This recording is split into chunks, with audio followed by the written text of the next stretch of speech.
MLA గారు చెప్తారు, నేను తాండవా ప్రాజెక్ట్ చైర్మన్గా చేస్తాను. తను కూడా చేశాడు ఒకప్పుడు. కానీ అతను 3 లక్షల రూపాయలు నిధులు తీసుకొచ్చి గేట్లు బాగు చేయలేకపోయాడు. మేము అయ్యన్న పాత్ర గారు, స్పీకర్ గారి సహకారంతో ఈ సంవత్సర కాలంలోనే 8 కోట్ల రూపాయలు ఖర్చు పెట్టి తాండవా నీటిని కూడా చివర భూములకు కూడా నీరు అందించే ప్రయత్నం చేస్తున్నాం. అలాగే మన నియోజకవర్గంలో కూడా సార్ స్పీకర్ గారు 90 కోట్లు ఈ మొదటి సంవత్సరంలో ఖర్చు పెట్టడం జరిగింది.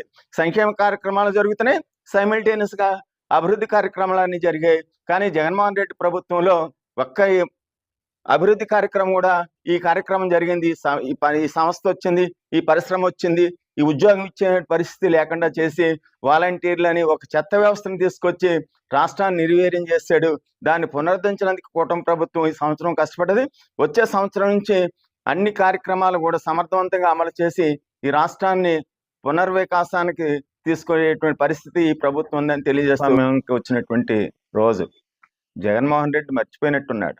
2019లో తన పరిపాలన ప్రజావేదిక కూల్చడం మొదలుపెట్టి పోలవరాన్ని నాశనం చేసి రాజధాని లేకుండా 5 సంవత్సరాలు పరిపాలించి ఒక విధ్వంసకరమైనటువంటి పాలన చేసి తన కోసం పాటుపడ్డ తల్లిని చెల్లిని కూడా ఆస్తి కోసం రోడ్ల మీద పెట్టి వాళ్ళకి వెన్నుపోటు పొడిచిన అతను జగన్మోహన్ రెడ్డి. వాస్తవానికి తను ఈరోజు మనం చూసినట్లయితే నిన్న తెనాలి పర్యటనలో కానీ ఈ రాష్ట్రంలో ఎటువంటి వ్యక్తుల్ని తన వెనకాతలు తిప్పుతున్నాడు. గంజా అమ్మే వాళ్ళని, 420 గాళ్ళని, తర్వాత రౌడీ షీటర్లని కోసం పాటుపడేటువంటి పార్టీ. రాజకీయ పార్టీ అనేది ప్రజాస్వామ్యంలో ప్రజలకు సేవ చేయనందుకు.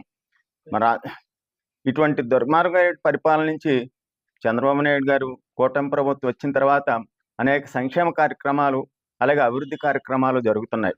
4,500 కోట్ల రూపాయలు ఖర్చు పెట్టి గ్రామీణ ప్రాంతాల్లో రోడ్లు వేయడం జరిగింది. అలాగే తన పరిపాలనలో రోడ్లని అస్తవ్యస్తంగా చేసినట్లయితే 1,200 కోట్ల రూపాయలు ఖర్చు పెట్టి సుమారుగా రోడ్లన్నింటినీ రిపేర్ చేయడం జరుగుతుంది. పాడవడం అనేది, రోడ్లు పాడవడం అనేది, బాగు చేయడం అనేది నిరంతర ప్రక్రియ. తన 5 సంవత్సరాలు అవేమీ కూడా చేయలేదు. రాష్ట్ర ప్రభుత్వం వచ్చిన దగ్గర నుంచి కూడా ఒకవైపున అభివృద్ధి కార్యక్రమాలు చేస్తుంది, రెండో వైపున సంక్షేమ కార్యక్రమాలు కూడా చేస్తుంది. తన పరిపాలనా కాలంలో 4 సంవత్సరాల కాలంలో పెంచలేని 1000 రూపాయలని మొదటిసారి సంతకంతోటే పెంచి అవ్వాతాతలకి 1000 రూపాయలు ఇవ్వడమే కాకుండా మాట ప్రకారంగా ఏప్రిల్ నుంచి జూలై వరకు కూడా 3 నెలలు ఏరియర్స్ కూడా ఇవ్వడం జరిగింది. మొదటిసారి 7,000 రూపాయలు ఇచ్చి ఇవాళ 34,000 కోట్ల రూపాయలని పెన్షన్ రూపంలో అవ్వాతాతలకు ఇవ్వడం జరుగుతుంది. రాష్ట్ర వ్యాప్తంగా సుమారు 64,000 మందికి ఇస్తుంది. అంతేకాకుండా మెగా డిఎస్ అని, తర్వాత సిపిఎస్ రద్దని, చదువుకున్న వాళ్ళని కూడా మోసం చేసిన జగన్మోహన్ రెడ్డి ఆ రోజు ఒక్క డిఎస్సి కూడా పెట్టకపోతే ప్రభుత్వం ఏర్పడ్డ సంవత్సర కాలంలోనే మెగా డిఎస్సికి 16,437 మంది ఉపాధ్యాయుని రిక్రూట్మెంట్కి ప్రయత్నాలు కూడా జరుగుతున్నాయి. అలాగే 1 కోటి గ్యాస్ కనెక్షన్లు ఇవ్వడం జరిగింది, ఉచిత గ్యాస్ ఇవ్వడం జరిగింది, మహిళలకు ఇచ్చిన మాట ప్రకారంగా జరుగుతుంది. అలాగే తల్లికి వందనం కూడా రేపు జూన్ 12 వస్తుంది. రైతు భరోసా కూడా ఇవ్వడం జరుగుతుంది. అన్ని సంక్షేమ కార్యక్రమాలు మేమే చంద్రబాబు నాయుడు ప్రభుత్వం అలాగే కూటమి ప్రభుత్వం కానీ ఏవి కూడా హామీలు నేట్లు కూడా మర్చిపోలేదు. పేజ్ బై పేజ్ అన్ని కార్యక్రమాలను కూడా చేస్తే తన పరిపాలన ఎలా ఉందా అనేటువంటి విషయాన్ని మనం చూసినట్లయితే ఈ రాష్ట్రానికి జీవనదిలో అయినటువంటి పోలవరాన్ని శుభ్రంగా నిర్వీర్యం చేసి రివర్స్ టెండరింగ్ అని చెప్పి అసలు ఎక్కడ కూడా 1% పని కూడా చేయనటువంటి పరిస్థితిని మనం చూసాం. ఇవాళ పరుగులు పెడుతుంది, పోలవరం పరుగులు పెడుతుంది. అమరావతి రాజధాని నిర్మాణం మళ్ళా నరేంద్ర మోడీ గారు వచ్చి మళ్ళీ రెండోసారి శంకుస్థాపన చేయవలసిన పరిస్థితి కల్పించినటువంటి వ్యక్తి జగన్మోహన్ రెడ్డి. అవన్నీ మర్చిపోయి ఈవేళ అతను ఏం చేస్తున్నాడు అనే విషయాన్ని మర్చిపోయాడు. ఈ 5 సంవత్సరాల కాలంలో తను పరిపాలనా కాలంలో శుభ్రంగా రాష్ట్రాన్ని అస్తవ్యస్తం చేస్తున్నట్లయితే ఇప్పుడు రైతులకు ఇవ్వాల్సినటువంటి 1,674 కోట్ల రూపాయలు అతను బాకీ పెట్టింది ఈ కూటమి ప్రభుత్వం తీర్చింది. అలాగే 3,500 కోట్ల రూపాయలు ఫీజు రియంబర్స్మెంట్ ఇచ్చింది. తను ఏవైతే ఇవ్వకుండా వదిలేశాడో వాటిలన్నింటినీ నెరవేర్చేటువంటి పరిస్థితి చేస్తూనే కేంద్ర ప్రభుత్వ పథకాలను కూడా ఇతను నిర్వీర్యం చేశాడు. 94 పథకాలను నిర్వీర్యం చేస్తే సుమారు వాటిని మళ్ళీ 73 పథకాలని రివైవ్ చేసి కేంద్ర ప్రభుత్వ నిధులతోటి రాష్ట్ర ప్రభుత్వ కాంపోజిట్ నిధులతోటి కలిపి వాటిని కూడా కొనసాగించే ప్రయత్నం ఈ ప్రభుత్వం చేస్తుంది.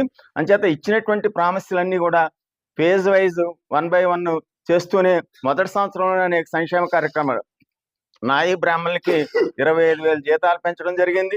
అలాగే బ్రాహ్మణ కార్పొరేషన్ ఏర్పాటు చేయడం జరిగింది. స్వర్ణకారులకి కార్పొరేషన్ ఏర్పాటు చేయడం జరిగింది. బీసీలకి 47,500 కోట్ల రూపాయలు నిధుల్ని మంజూరు చేసి బడ్జెట్లో పెట్టడం జరిగింది. ఎస్సీ సప్లైన్ నిధుల్ని నిర్వీర్యం చేశాడు. అలాగే ఎస్టీ సప్లైన్ నిధుల్ని నిర్వీర్యం చేశాడు. అతను తన 5 సంవత్సరాల కాలంలో కూడా ప్రత్యేకమైన నిధులన్నింటినీ సెంట్రల్ గవర్నమెంట్ గ్రాంట్స్ని కూడా ఎవరికి అందకుండా చేశాడు. అవన్నిటిని రివైవ్ చేసి ఫేజ్ వైజ్ అన్ని కార్యక్రమాలని ప్రభుత్వం చేస్తుంది. ఒక పక్కన మనకి అనకాపల్లి జిల్లాలో కూడా స్టీల్ ప్లాంట్ మెటల్ వాళ్ళ చేత 1,45,000 కోట్ల రూపాయలతో అది జరుగుతుంది. అలాగే రైల్వే జోన్ శంకుస్థాపన చేసి శరవేగంగా పనులు జరుగుతున్నాయి. అదే స్టీల్ ప్లాంట్ రివైవల్కి మన జిల్లాలోనే 11,400 కోట్ల రూపాయలని పెట్టడం కూడా జరిగింది. ఈ రకమైన కార్యక్రమాలు ఒక పక్క సంక్షేమం కొనసాగుతుంది, రెండో పక్కన అభివృద్ధి కూడా కొనసాగుతున్నటువంటి పరిస్థితుల్లో జగన్మోహన్ రెడ్డి ఏ రకంగా తనకున్నటువంటి తన ప్రభుత్వ కాలంలో జరిగినటువంటి అనేక అవకతవకలపైనటువంటి విచారణలన్నీ కూడా తన వైపు వేలు చూపిస్తున్నాయి. రేపో మాపో జైలుకి వెళ్ళిపోయే పరిస్థితిలో ఉన్నాడు. కాబట్టి ఆంధ్రప్రదేశ్ ప్రజల యొక్క దృష్టిని మరల్చినందుకు ఆడేటువంటి నాటకం తప్ప ఏమి కాదు. ఏదేమైనా నీవు చేసినటువంటి స్కాములు, ముఖ్యంగా లిక్కర్ స్కాము అన్ని వేళ్లు నీ వైపే చూపిస్తున్నాయి విచారణలో. అవన్నీ కూడా నీకు గుదిబండగా మారతాయని చెప్పేసి ఓ నాటకం కడుతున్నావు. కానీ ఆంధ్రప్రదేశ్ ప్రజలు మాత్రం అంత అమాయకులు కాదు. నీకు మళ్ళీ ఈ జీవితంలో అధికారంలోకి వచ్చేటువంటి పరిస్థితి కూడా లేదు. మీకు సాధారణంగా కిందకి నుంచి పైకి దాకా కార్యకర్తలు ఏం చెబుతారంటే మళ్ళా వస్తాం అని చెప్పేసి చెప్తున్నారు. అది ఎప్పటికీ జరగదు. ఇంతకుముందు అలాగే చెప్పాను, 30 సంవత్సరాలు 175 సీట్లు అని చెప్పు. అది అయిపోయింది. నీకు మళ్ళీ కొత్త నాటకం కడుతున్నావు. మళ్ళీ వస్తాను, ఏదో చేస్తానని. నువ్వు చేసేది లేదు, చెందేది లేదు. ఆంధ్రప్రదేశ్ ప్రజలు ఈ రాష్ట్రం నుంచి నిన్ను బయటికి తరిమేందుకు సిద్ధంగా ఉన్నారు. ఇక మనకు స్థానిక